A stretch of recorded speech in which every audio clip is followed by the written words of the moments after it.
ساتھ بھائی ہمارے بلوچستان کے نوجوانوں کو ایک پیغام دے دیں، ایک ایسا پیغام دے جو ہمارے نوجوان فحاشی کی طرف پہنچ جائیں، ان کے لیے کوئی پیغام دیں۔ بسم اللہ الرحمن الرحیم۔ ہمارے بھائی ہمارے پاس تشریف لائے، ہمارے لیے بڑی خوشی کی بات ہے۔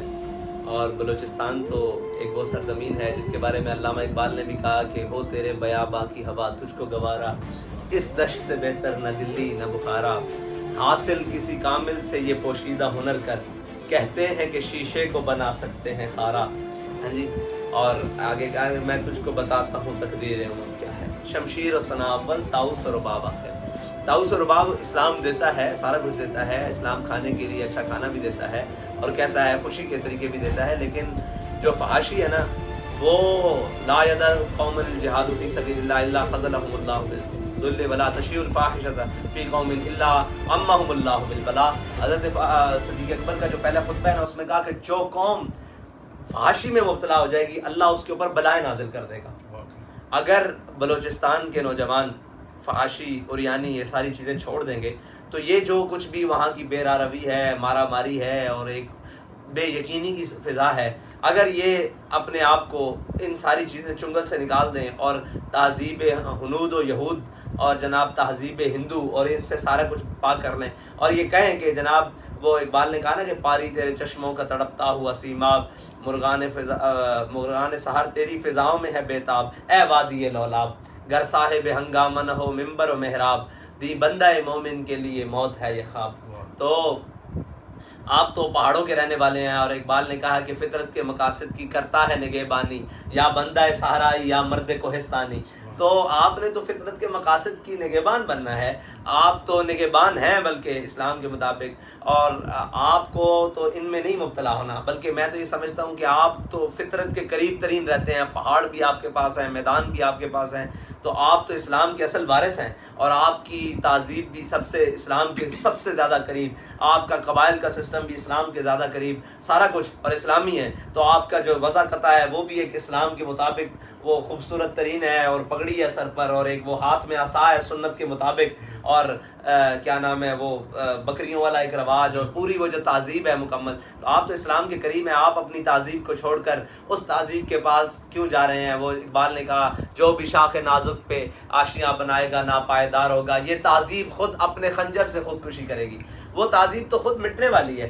آپ اسلام کی تہذیب کو چھوڑ کر اور ایمان کی چاشنی کو چھوڑ کر کہاں گم ہیں؟ میں تو سب کو کہوں گا کہ اس فحاشی اور طاؤس و رباب سے نکل کر ایک دفعہ اسلام کے دامن میں دوبارہ آئیں، اسلام آپ کو عزت دے گا۔ اسلام نے تو آپ کے پاس تو مکران اور یہاں تک صحابہ کرام تشریف لائے ہیں، تابعین تشریف لائے ہیں، تبع تابعین، آپ کے پاس تو اسلام مجاہد لے کر آئے ہیں، تو آپ کی زندگی تو مجاہدانہ ہونی چاہیے۔ جیسے اقبال نے کہا کہ اے شیخ بہت اچھی مکتب کی فضا لیکن بنتی ہے بیاباں میں فاروقی و سلمانی، تو بیابان تو آپ کے پاس موجود ہے اور فاروقی و سلمانی کی روح کی ضرورت ہے۔ اور پھر اقبال نے خود ہی کہا کہ مٹایا کیسر و کسریٰ کے استبداد کو جس نے، وہ کیا تھا؟ زور حیدر، فقر بوذر، صدق سلمانی۔ اور اقبال کہتا ہے سبب کچھ اور ہے جس کو تو خود سمجھتا ہے۔ اگر آپ خود سمجھتے ہیں نا کہ یہ نام ہمارے اوپر یہ آ گیا یہ آ گیا، نہیں، اقبال کہہ رہا ہے سبب کچھ اور ہے جس کو تو خود سمجھتا ہے، زوال بندہ مومن کا بے زری سے نہیں۔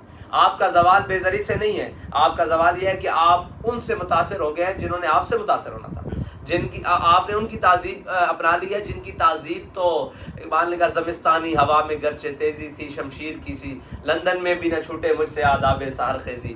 تو آپ جو ہے نا آداب سحر خیزی کی طرف واپس آئیں اور رانائی افکار کی طرف واپس آئیں اور جدت کردار کی طرف واپس آئیں اور جناب حسن گفتار کی طرف واپس آئیں۔ آپ کہاں مطلب دوسروں سے متاثر ہو رہے ہیں، بلکہ میں ذاتی طور پر بھی بلوچستان کی ثقافت، ان کے لوگ، ان کا رہن سہن، ان کی محبت، ان کی جناب وہ مہمان نوازی اور ان کے بہت ساری چیزوں سے ہم متاثر ہیں۔ تو آپ کن سے متاثر ہونے چلے گئے ہیں؟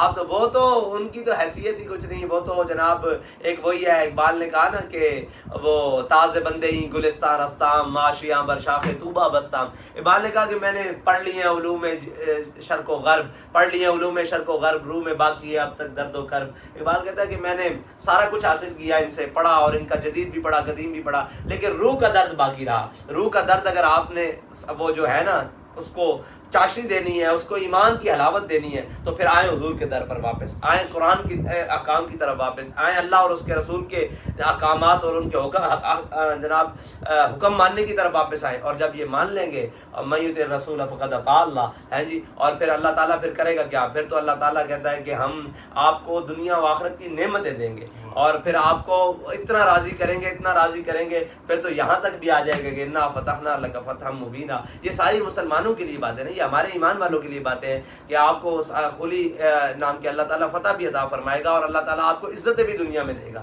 اور آپ اس نام کے ثقافت کے، اس قوم کے، اس ملک کے، اس ملت کے ترجمان ہیں، اور اگر آپ بے حیائی میں ڈوب گئے تو پھر جس قوم میں بے حیائی آ جائے گی وہ کبھی بھی پھر فلاح نہیں پا سکے گی. اور حضرت شیخ دباغ رضی اللہ رحمۃ اللہ تعالیٰ، اور یہ انہوں نے جا کر حضرت خالد بن ولید کی قبر پہ مراقبہ کیا تھا. جب عرب اسرائیل جنگ ہوئی نا تو انہوں نے مراقبہ کیا تھا. انہوں نے کہا تھا کہ بتائیں اسرائیل اتنا سا ملک ہے اور عربوں کو شکست کیسے دے رہا ہے، اتنا مار رہا ہے. تو انہوں نے کہا تھا کہ عرب بے حیا ہو چکے ہیں، ان کے نوجوانوں میں بے حیائی آ گئی ہے، ان کو کہیں با حیا بن جائیں تو آپ کو اللہ فتح دے دے گا. جو قوم بے حیا ہو جاتی ہے اس میں پھر بھی ہر نبی نے اپنی قوم کو کہا ہے، میرے آقا مولا صلی اللہ علیہ وسلم، ہمارے آقا مولا صلی اللہ علیہ وسلم کی حدیث مبارکہ ہے کہ ہر نبی نے اپنی قوم کو کہا ہے جب قوم بے حیا ہو جائے نا پھر وہ جو مرضی کرے، پھر اللہ بھی اس سے بری ہو جاتا ہے. تو بے حیائی ایک ایسا عنصر ہے، اور ایمان اور حیا دونوں لازم ملزوم ہیں. سرکار نے فرمایا الحیاء من الایمان، ایمان اور حیا ساتھ ہیں. جب ایمان جاتا ہے تو حیا بھی چلی جاتی ہے، اور جب حیا جاتی ہے تو ایمان بھی ساتھ لے جاتا ہے. یہ دونوں. اور وہ کیا کہا خوبصورت، اس نے کہا وہ قوم جو کل تک کھیلتی تھی ننگی شمشیروں کے ساتھ، وہ قوم جو کل تک کھیلتی تھی ننگی شمشیروں کے ساتھ آج فلمیں دیکھتی ہے اپنی ہمشیروں کے ساتھ. بس یہ جو ہے نا حیا والا عنصر. اور اگر وہ ہے، اقبال نے بھی کہا نا، وہ ہے وہی قبیلے کی آنکھ کا تارا جس کا جناب جوانی بے داغ ہے اور جس کا جوانی پاک ہے. اور نام کیا ہے جوانی، اور میرا تو پیغام جوانوں کو ہے کہ آپ اپنے آپ کو آگے لے کر آئیں، اور آپ حضور سید عالم صلی اللہ علیہ وسلم کی شریعت کے مطابق اپنے آپ کو ڈھالیں، اور بے حیائی سے دور ہو جائیں، اس گندی تہذیب سے دور ہو جائیں. تو پھر کیا ہوگا؟ افلاک سے آتا ہے نالوں کا جواب آخر، کرتے ہیں خطاب آخر، اٹھتے ہیں حجاب آخر. اور وہ اقبال نے کہا کہ مجھے آہو فغان نیم شب کا پھر پیام آیا، مجھے آہو فغان نیم شب کا پھر پیام آیا، ہم اے راہرو کہ شاید پھر کوئی مشکل مقام آیا. اور ذرا تقدیر کی گہرائیوں میں تو بھی ڈوب جا، اس جنگاہ سے بن کے میں تیغ بے نیام آیا. جو آپ کی زمین ہے اس میں سے تو بندہ نکلتا ہی ننگی تلوار کی طرح ہے جی. اس کو کیا دنیا کی تہذیب اور دنیا کے تمدن متاثر کر سکتے ہیں؟ آپ کے پاس سب کچھ اپنا ہے، سب کچھ اپنا ہے. ایمان، حیا، اللہ اور رسول آپ کے اپنے ہیں، اور جناب آپ کے پاس تہذیب اپنی ہے، ثقافت اپنی ہے. آپ دنیا سے کیسے متاثر ہیں؟ بلکہ آپ تو اس سطح پر جائیں کہ دنیا آپ کو دیکھنے آئے کہ یار وہ کون سی قوم بستی ہے، وہ کون سے لوگ ہیں جن کے پاس اتنی تڑپ ہے، اتنے جناب رنگ ہے، وہ اپنے سے دوسروں کو متاثر کر رہے ہیں. اللہ تعالیٰ مجھے اور آپ کو بس حیا عطا فرمائے، اور حیا سے ہی ایمان کی لذت ہے، حلاوت ہے، چاشنی ہے. اللہ تعالیٰ ہمیں ہر ارتداد سے محفوظ فرمائے اور ہمیشہ ایمان کے اوپر سلامتی عطا فرمائے. اور آپ تمام احباب کے تشریف لانے کا شکریہ، آپ کا بہت شکریہ. آپ ہمارے ہاں ہم نے آپ